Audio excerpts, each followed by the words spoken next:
If you cannot find healthy ways to self-regulate, you will self-medicate. This statement is the essence of the second phase of PTG, which is regulation. Aristotle once said that educating the mind without educating the heart is no education at all. This is because it doesn't matter what we know up here. If when stuff hits the fan, our emotions flood and overwhelm us to the point where we can't apply what we know into our lives. We have to find ways to create space between what happens and what we choose to do about it. We have to learn to respond rather than react to all that we are experiencing. Doing this requires two things: the right kind of people and the right kind of practices.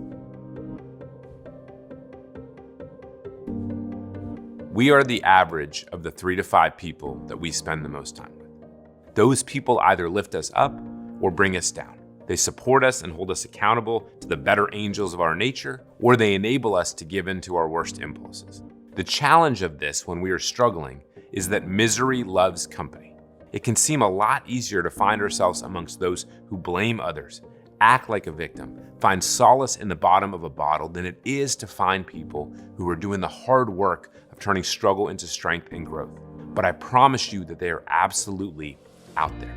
Finding people who live lives that you admire can help you find the support, guidance, and paths you need to live the life that you deserve.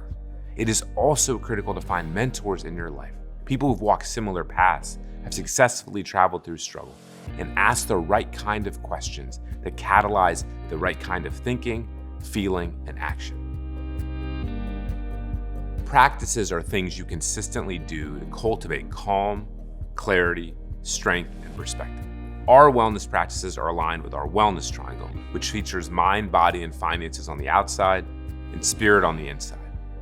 When our mind is strong, we feel calm, clear-headed, and connected. We can see the whole field and respond rather than react to the ups and downs of life.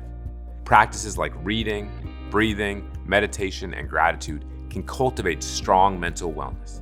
When our body is strong, we can move in the ways we want and are able to perform the tasks that fulfill us. Practices include meal planning, physical exercise, tracking our intake of food and water, not drinking too much, and sleeping well. When our finances are strong, we have practices in place such as plenty of savings, using a budget, not spending more than we earn, and living where we want to live and how we want to live. Lastly is our spirit.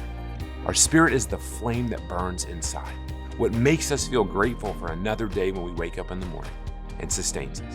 Our spirit is fueled by 3 things: our sense of character, our true north.